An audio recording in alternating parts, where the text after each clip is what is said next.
Hello everyone and welcome to a brand new podcast from Blunderbuss Reviews. This is kind of going to be a pilot for a series me and George want to try. It's not masturbate, unfortunately. No, that's still coming. It's a kind of a series. I haven't got a title for it yet. I'll see what I can make up before it goes live. But basically, I want to not do a regular podcast where me and George break down our favourite musical artists, talk about our love for them, our memories, our favourite songs, just what we love about them and all of that. I think this is a good idea, honestly, because me and George love music and we've been listening to it for about... There's plenty we can talk about of this. About 10 years. Yeah, years now. So we've got a lot of different bands that we like, and I think we're just going to cover different ones every single time. Yeah, we may go over some we've already done. Yeah, if they release new albums. Yeah. So, for instance, this week, or this episode, we're going to be looking at the first band we ever loved together. Us. Green Day. Probably pretty much ground zero for music for me. Yeah. Do you want to go first, you may just lie? Well, what are we starting with? We can start at the beginning when we started listening to them, why we started listening to them, and what we remember. Yeah, there's a good story of this band as well that links us together. Do you want to go first? You can. Should we do this first, and then because I started mentioning it now. Basically, Green Day's the reason we're friends. Pretty much. As weird as it Thank sounds. you, Billy Joe. I forgive you for Uno Nostra now. We I just started listening to them. I don't really remember the year or the time, but I think Dookie was what I heard first. I don't know how or why. I think Basket Case would have been my first listen. It's probably something like that. It might have just been on TV. I was flicking through the channels and ended up on MTV or something. You had MTV? Like back in the day, yeah. I didn't have that. Or was it probably the video would have grabbed you? Or something like that. Yeah, it's pretty just weird, so isn't different and yeah. So started listening to that. And I remember what my first song was. Okay. American Idiot, because I watched the video. Yeah, I remember you saying that. And I just remember the striking visuals. I remember the flag melting into the ground. I remember the riff. Everybody remembers the riff. And it was just like a little explosion in my child mind. Like, oh my god, this is awesome. And it didn't like grab me then. I remembered it for years, that riff, that and just about 2 years later, I just heard Basket Case. I'm like, this band's pretty good. I wonder what else they've done. Oh, they've done that song as well. It's pretty great. Like, I think this is a band. This is what kind of concreted my kind of genre of music. Yeah, I agree. Before this, I was trying to find it. I remember not long before Green Day, I had like a Slipknot album, and you go for your reggae period. It's literally a bit of everything. Yeah, man. George was weird at school. But yeah, I found this and kind of just engrossed myself in Green Day, really. Pretty much. For a while, wanted to find out everything. Find all the music. Like most back in the LimeWire days. Oh my god, I remember them. My pretty much my listening experience before that was mostly like cassettes. Like my first song that I ever listened to that I can remember is How You Remind Me by Nickelback. So I've got, even though that song's just okay, I've got a lot of nostalgia for it. Yeah. Like it's just one of them songs that I just remember, and it immediately makes me... I remember like one of the first songs I had on my phone for some reason. Like when people first started getting Bluetooth. Oh my god. Never made it as a wise man. Getting it like M4A quality. Okay, so... we talk about the thing about us being friends, basically, because I think we both found it ourselves, and then it was just common ground for us to talk about. Do you remember our first conversation about that? I think I might have been talking about it to someone else, or you might have been. I was like, hello, what's this? He likes the same band. I think it was in science, wasn't it? Might have been, yeah. Because remember, it was when... Because I got a Green Day ticket, didn't I? Oh, yeah, the Wembley one. 2010. Yeah. And that... I think we started a conversation about that, from what I remember. And I was like, oh my god, you like this fucking bad too. And we pretty much... It started from there, and I remember specifically it changed when you did a cover of might have been 2000 Light Years Away or something. What was the first one you did? That started our covers off. Know Your Enemy. Yeah, that was it. And just randomly put it on Facebook one day, and then we started off the whole guitar side of it, and then we wanted to basically... That pretty much made it. Yeah, that's what kind of brought us together all, because then we said, oh, we'll just play music together. And like the whole... I think Green Day, like, we're not mentioning Green Day specifically, but it's important to realise the context. That was all we were listening to. Oh, so yeah. the fact that we both loved that band equally was a big thing. There was hardly anything else. I mean, after a few months, obviously, some little bits came in, but it was still predominantly that for a good few years, I think. And I remember, because we had other friends, we don't now, but Yeah. they listened to other bands like Fall Out Boy, and I wasn't really into them.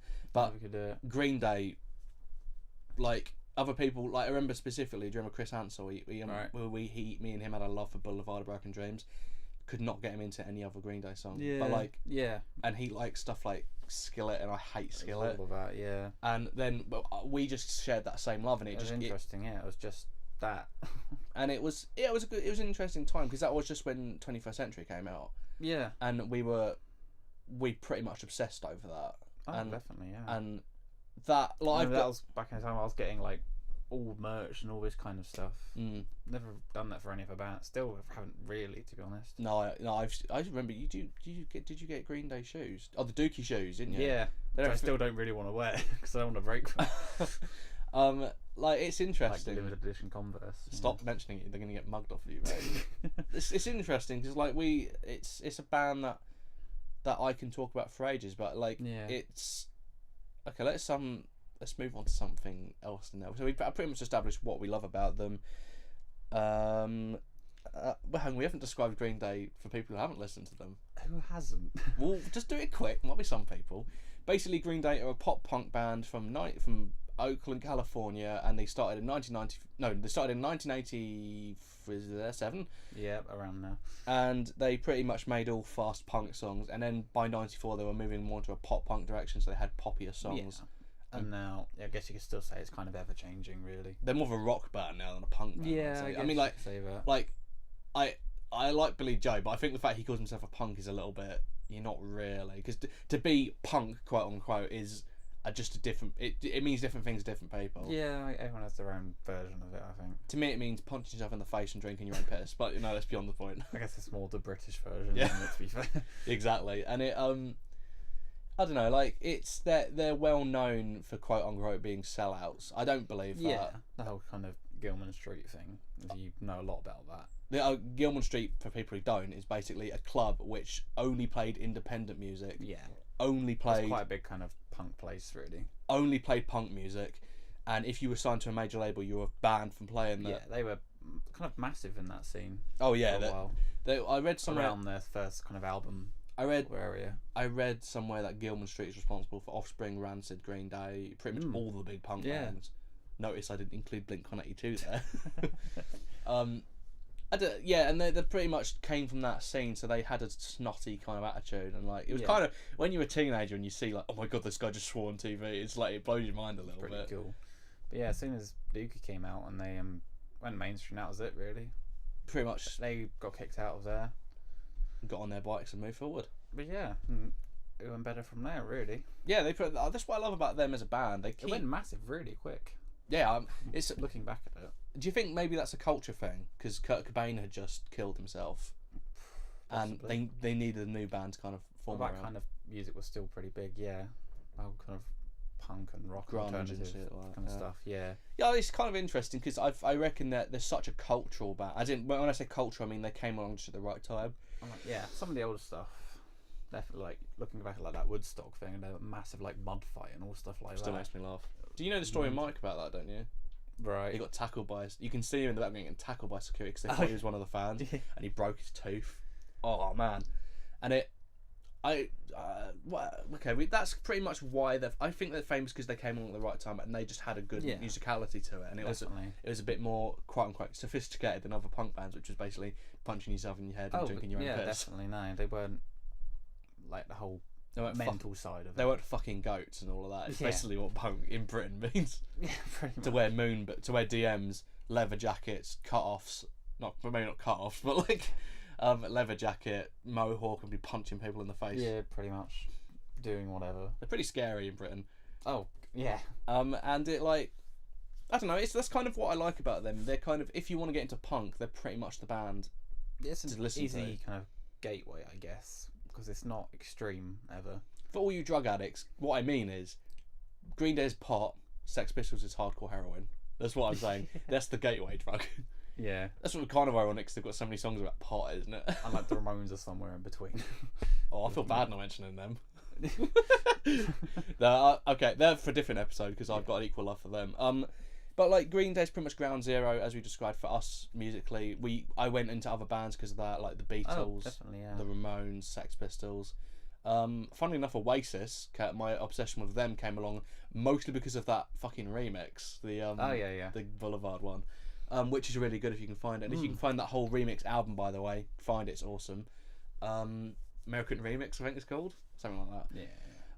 So what of some of our favourite Green Day memories? What, like, some memories do you have that just come to mind when you think Green Day? Because my one specifically is, again, the American Idiot video, the Basket Case video, and learning She for the first time on guitar, because that was the first song I ever learned by them. Probably the first concert I saw in 2010. Pretty good. That was one of my first actual concerts as well, and it was on my birthday. Yay. Which was pretty fucking lucky, to be fair. And yeah, just as soon as they walked out, I don't know, it was the weirdest feeling ever. It's starstruck, isn't it, in a way? I totally get what you mean, because I got the same way when we saw Noel Gallagher and when I saw Green Day. Not when I saw Tom though. That was kind of I think a mix of revulsion and pain. Yeah. But it was my one of mine is when we saw Green Day at the Emirates, because I have a soft spot for that. Especially because I got punched in the face and kicked in the face. You got lost to a wall of death. Oh yeah, I ended up about halfway back. You were still at the front. With these like two girls who were like talking to you the whole time. so very, very good looking girls, and I am very happy with that. And in fear of sounding a bit like Donald Trump, I shall not say any more. But like it. Yeah, I was just getting fucked up in a mosh pit pretty much. Did you have a bruise on your arm or something? You got a bruise somewhere. Bruises. Yeah, you had like bruises like all over your arms and shit. I was fucked. It was so funny because when they play Brutal Love to finish, and I was like, oh fuck, gotta find George. I rung him and I didn't get anything. I was like, oh, I wonder if he's okay. And then all I heard was, hi. Just as George like sweating, sweat, bruises. Say about sweat, you decided to wear a long sleeve shirt and a shirt underneath in the middle of the summer. Oh my god, it was so done with me. If you want to find a little bit of footage from that, people, look at the Bohemian Rhapsody, because that was awesome. That was so cool. They played over the PA, just to elaborate on the story, and Bohemian Rhapsody by Queen. Yeah, just like warm up music, like you get every gig. Everybody started singing along to it, and the bit when it goes, everybody went mental. Yeah. And that's when me and George started to get lost in the crowd a little bit. It went downhill from there. Yeah, like you got lost in that crowd, and it was a hot day, like you said, and it people were passing out because of the heat. And so, I kept grabbing other people's water like an absolute prick. And I couldn't even get to the water because I was that far back. And we queued hours to get to the front, and you got lost in that fucking wall of death. Yeah, I bet you were like I bet you were going mental, like punching people and shit. Just trying to fight my way back. I did get quite near the front again in the end. And basically we were throwing people to the front who were passing out. Yeah. And I lifted a guy up above me and pushed him to the front, and his foot went out and hit me straight in the nose. And then just by accident I got punched as well in the back of the head. Just by accident. I was fucking in pain at the end of that. And then we walked out, and I was like, I haven't got enough money for anything. And you bought a t-shirt, didn't you? Yeah. Something. You bought some t-shirt. And then we were like, oh, I remember the journey home. Cause we only just made the last train, didn't we? And we were exhausted. And we got the train at 1 a.m, I think. And I listened to Misery on my iPod by then for the first time ever. And I was like, oh my god, this song's really good. And you're like, yeah. you didn't give a fuck. I was done. You were dead. It was that was it. I just ran to that shop and bought like 5 drinks. Oh, well, the one in Brighton Station? The one in London, Victoria. Oh, yeah. That little shitty one. Was it Smith's? Wasn't it? I don't know. And we bought so much food and stuff. And we were debating getting a burger. And like, I've got like $3.50 in my hand. That's all I've got. I have to suck that guy off to get a burger. It was an exciting day. It was nice. And we met that do you remember that random girl that we met? Oh, the one on the train. Yeah. And or the tube. She had a thing for you. Yeah, and then just disappears. Like, bye then. Oh, bye. And she was like really hostile and everything. She's like weirdly hostile but friendly. She's saying like, well, if I don't get to the front, I'm gonna fucking stab someone. I'm like, oh my god, calm down. I want to get to the front. We got to the front. It was great. Oh, that was, yeah. We ran for that, didn't we? Fucking hell. Yeah. It was I think we were about 5 hours. That one, wasn't it? We were sitting outside. 5 or 4 hours. I want to say 6 because it was a long time. Yeah, it was a long hot day. Like, we literally bought like a buffet to eat. And George's mother, thank you, Lisa, Yeah. made us a picnic basically. It was great. But no water. It was fucking iron brew. I did ask for it, to be fair. Yeah, like the drink that will hydrate you the least. But tastes great. Also, we had a massive thing for iron brew at that time, didn't we? Because of that all you can eat buffet place. Oh my god, yeah. There's a restaurant, Peeps. That's not there. I said Peeps. That's not there anymore. Called Dave. Oh no, what was Gecko. It? That was it. It was there for about a year and probably got closed down by environmental health people. And it was a bit grim. We loved it, but like because it was cheap. Oh, and it was so cheap, yeah. And like £6, wasn't it? For all you can eat, and you could eat whatever in there. And they had was it iron brew and like dandelion burdock? Yeah, drinks I'd never had before that point. And we went mental for the fucking iron brew in there. Yeah, they could tell. We went with quite a few friends, and like one of them just kept throwing up. That's the amount, or he was just a wimp. I'd say a little bit of both. Yeah.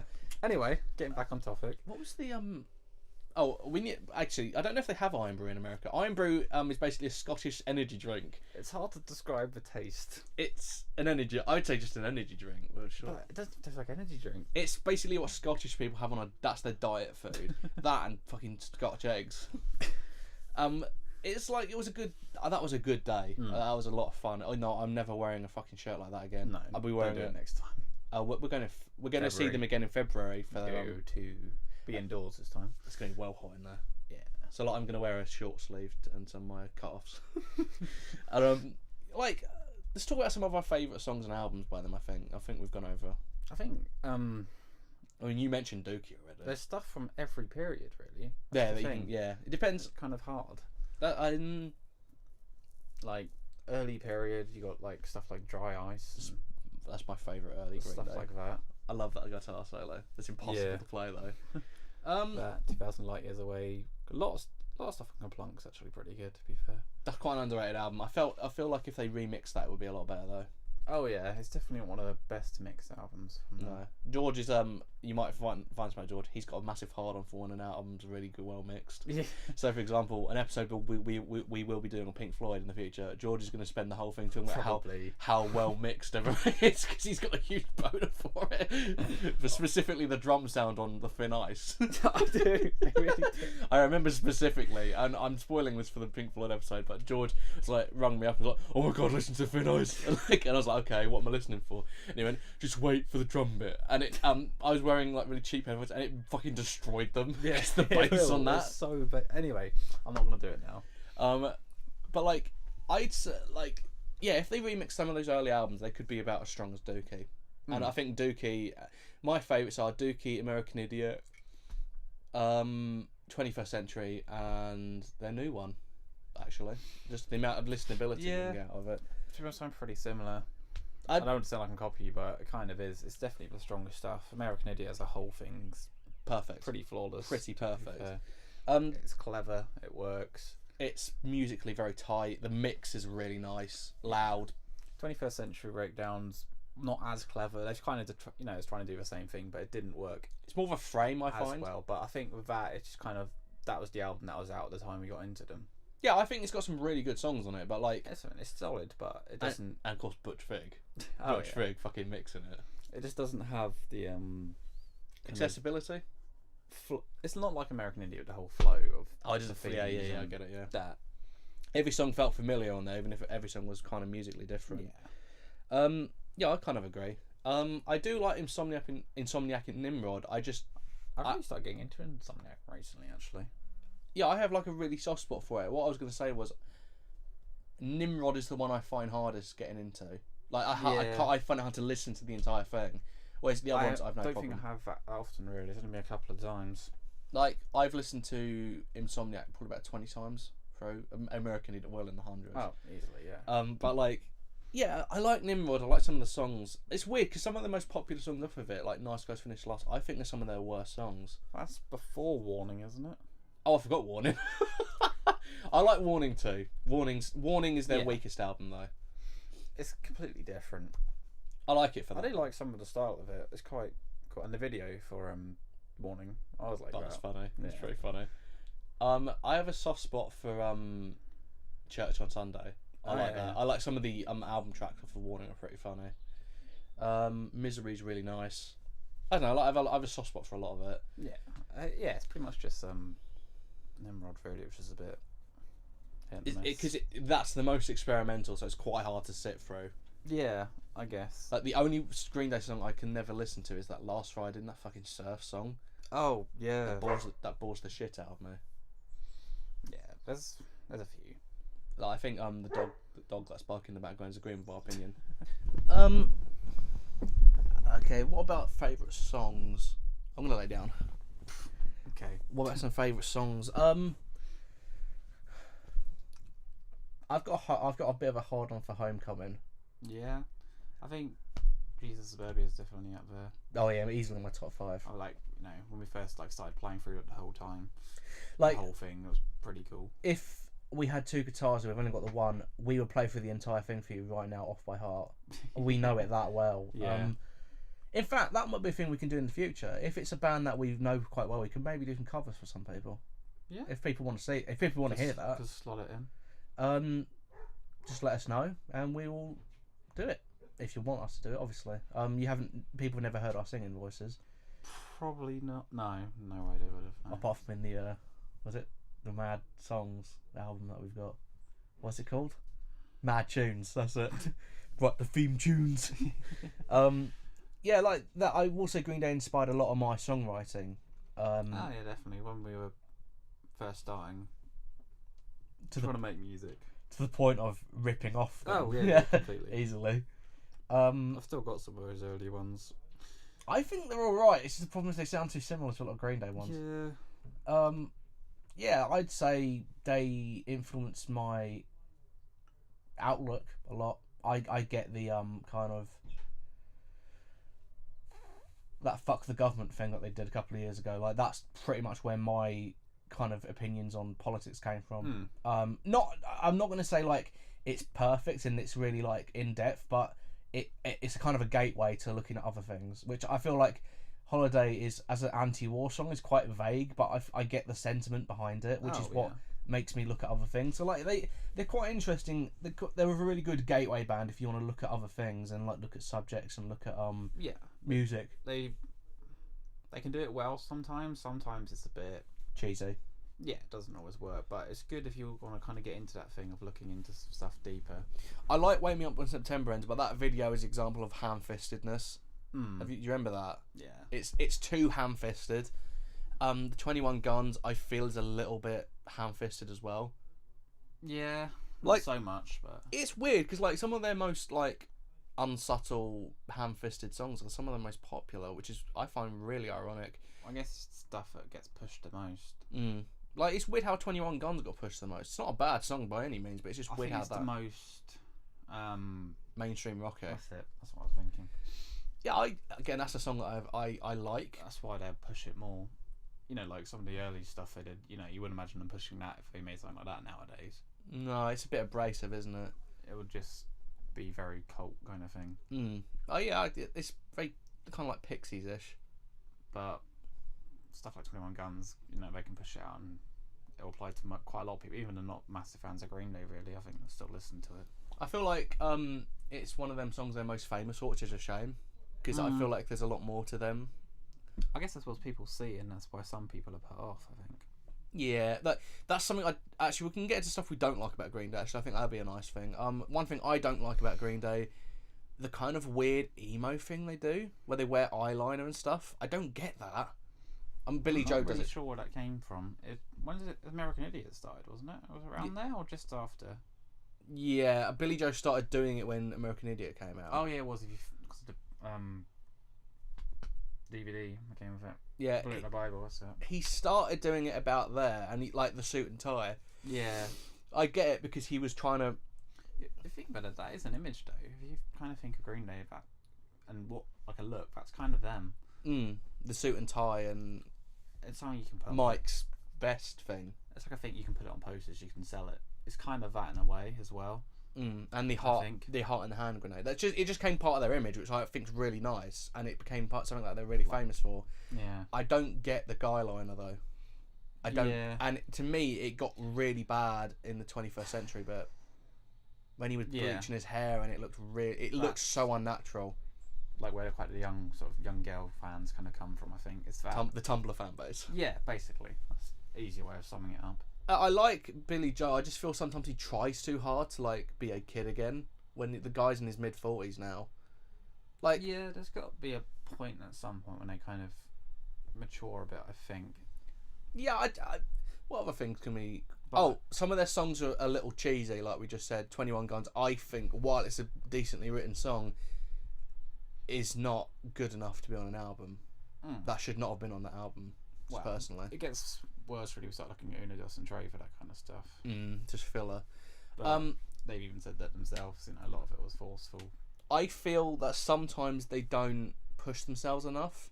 Right. Like, Uno Dos Tres is specifically what I'm looking at. Like, which is weird because that's pretty much where you can say everything bad about Green Day's in those about albums. But like, for example, what I mean is, a lot of those songs sound exactly the same, and Green Day do use a lot of the same chords. Like, hang on, throw my guitar.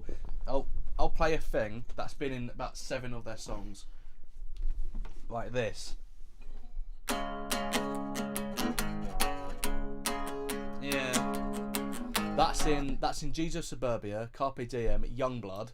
It's in so many. They've got so many chord progressions, and this one pisses me off.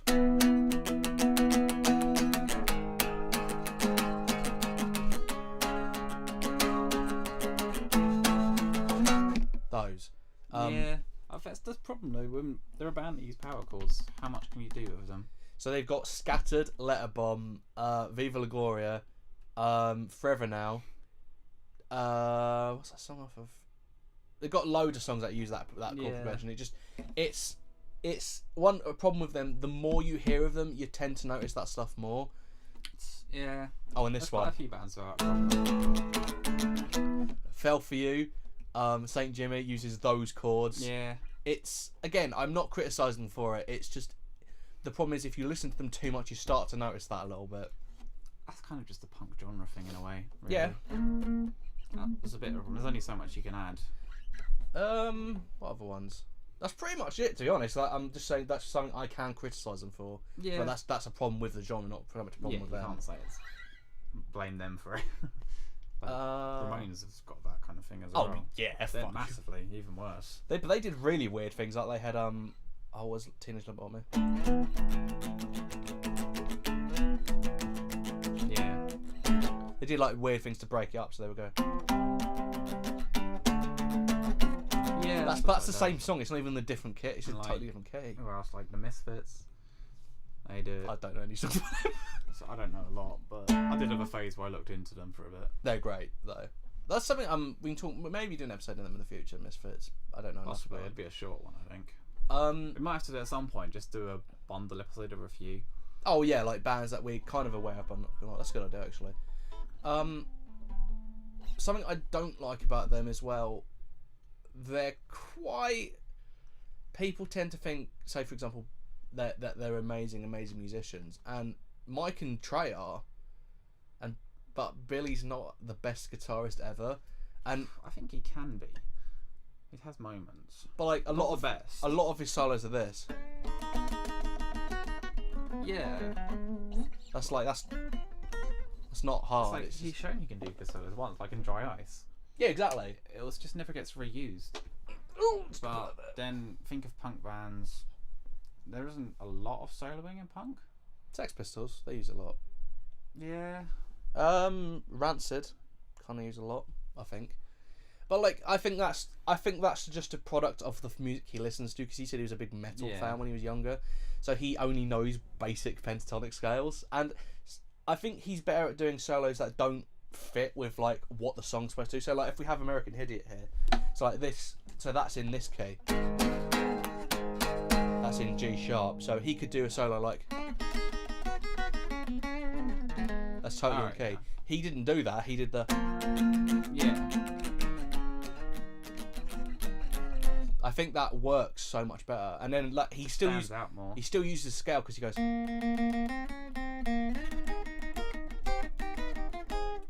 Like that really badly. Yeah.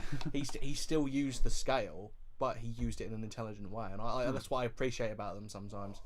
But like, can be clever with it. Yeah, that's the thing Revolution Radio did as well. I did that. I don't know the solo to that, but they did the that was a really nice solo. I like the fact when they try something a little bit different, which is why the guitar work in American Idiot is, I think, their best, because it's so out there sometimes. Yeah. Like, they're using reverb, like What's Her Name is in drop D. They're using weird tunings they haven't used before, and I feel like it's good. Yeah, most of their stuff you can just turn up with an amp and a guitar and you can play the whole back catalogue basically. Pretty much. You just have to ride the volume knob. Yeah, ride it like a bitch. Yeah, I think. Is there anything bad about them that you think's? I'm trying to think of anything you haven't said or anything out different. Do you think it gets I think sometimes they think their opinion can matter a bit too much. Yeah, I get that, because like we were saying, their songs can be a bit topical. Their songs can be a bit vague about stuff, but they think like the thing whenever they play Holiday is they always say like it's about starting a war. It's really not if you read the lyrics, and like that "Veek out to the president." Guess what? If you actually read those lyrics, they don't make any sense, and I don't know what he's trying to say. But like, I feel like in Minority they got that better, because like Down with the Moral Majority. Do you know what the Moral Majority is? Go on. I thought it was a vague reference to something. It's not. The Moral Majority is an actual group. Right. It's very much like the Westboro Baptist Church. It's a group, Okay. and when I looked at that lyrics made more sense to me, because it's about being the minority. That they represent the moral majority, so they don't like gay people, they don't like black people, but we're part of a minority. I get that. It's simple. It's nice. It's simple, but I feel like they sometimes take themselves too seriously. Like 21 Guns. I'm sorry, but that fucking was it awesome as fuck when he starts doing the piano bit. All right. Cringes me out so much, because it's just like, oh my god, stop taking yourself so seriously. It does that shitty, cheesy emo piano thing. It's just like, just get your guitars and fucking go mental. Yeah. It's what I enjoy about them. It's why I feel like Revolution Radio was a step in the right direction. It's like I said before they released it, it's kind of thrown back to the older stuff basically. Yeah, and with still enough sauce from the new stuff. Sauce. That's what I'm going to call it. Rocket sauce. They're going to chuck in the big bottle of 21st Iron Brew. I don't know. I feel like there's some places they still have to go to get back to the absolute peak of their ability. Like, I don't want another rock album or opera, because I feel like they've done that. Yeah. Maybe try, I don't know, there's ways you can challenge yourself. Like, maybe just do, like Bono.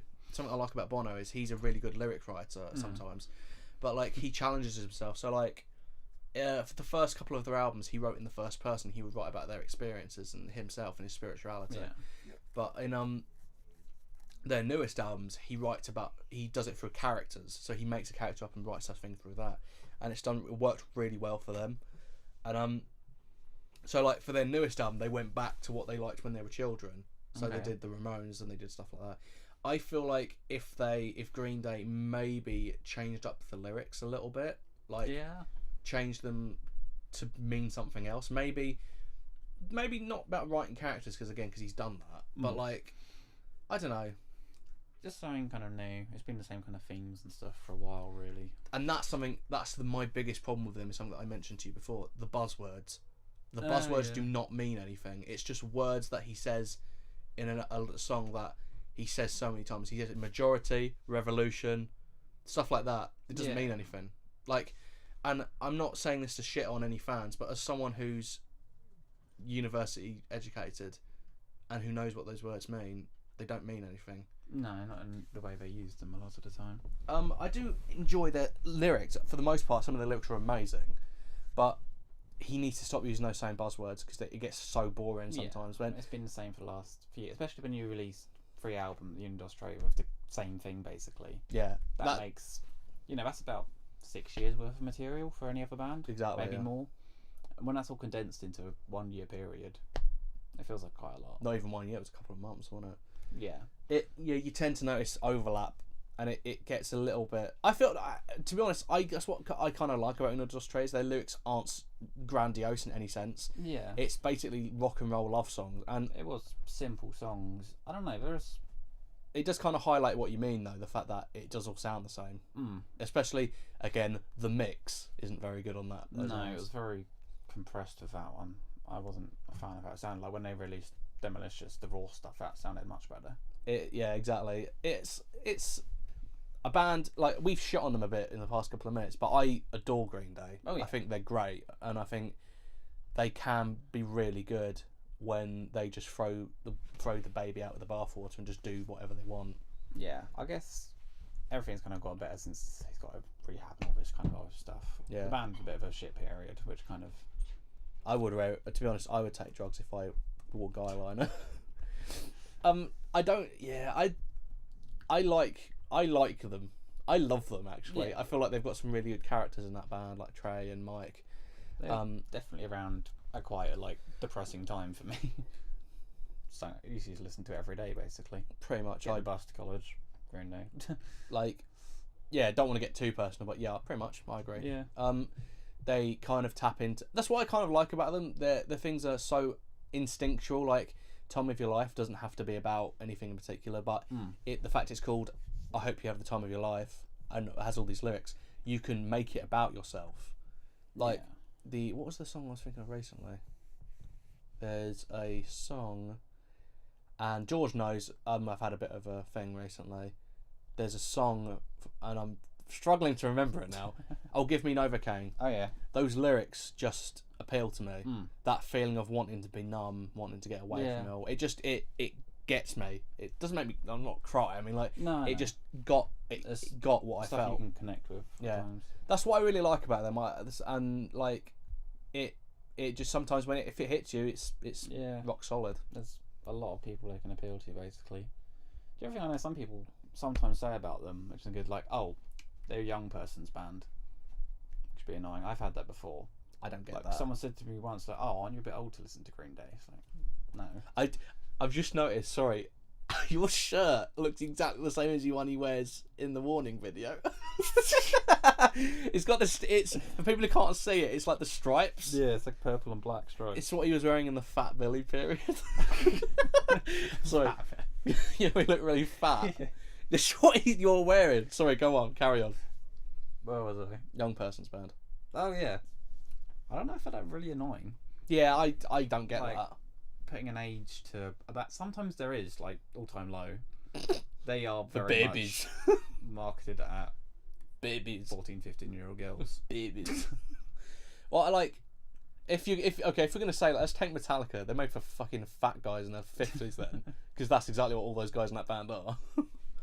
But like, I feel like if you put an age on something, it just kind of ruins it a little bit, especially a punk band. I mean, like, if you want to say about the Sex Pistols, they were a young person's band.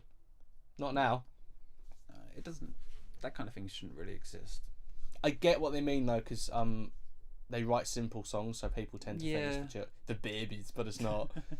It's like there's not like an age limit. You get to a certain age. Nope. I mean, I'm done with you. Have you fucking listened to Make Out? Fine, that's not for children.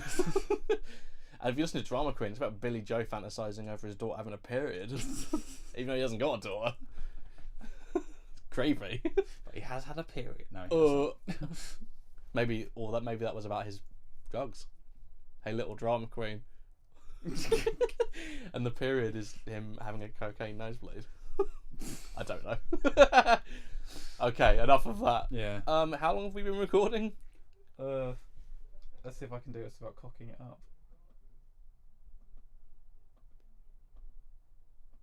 Sorry about this awkward pause. About 40 minutes. Really? Yeah. I thought it was 1 hour 30. No, ignore that. Okay. What else have we got to cover? Oh, let's talk about the newest album actually. I haven't got my laptop charger. We've got 10% left. Okay, let's wrap this up quickly. That's right, we can do it. We've got a bit. When it gets to 5 is when we start shitting ourselves. Okay. Newest album, Revolution Radio. What are your thoughts? I fucking love it. I fucking love it too. It's fresh, simple. It's back to a time period when they weren't trying to be kings of the world. Yeah. Sounds good. There's a lot of kind of new song styles once again, but still feeling familiar. Exactly. Yeah, like Somewhere Now. It's pretty different for them.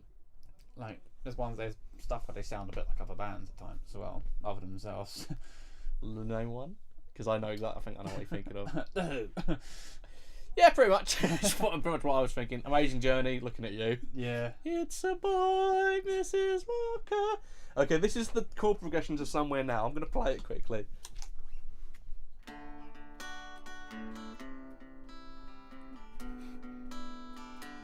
That's it, isn't it? Yeah. It's a boy, Mrs. Walker. It's a boy. Exactly the same as The Who. Suspicious even, considering since they consider them an influence. Yeah.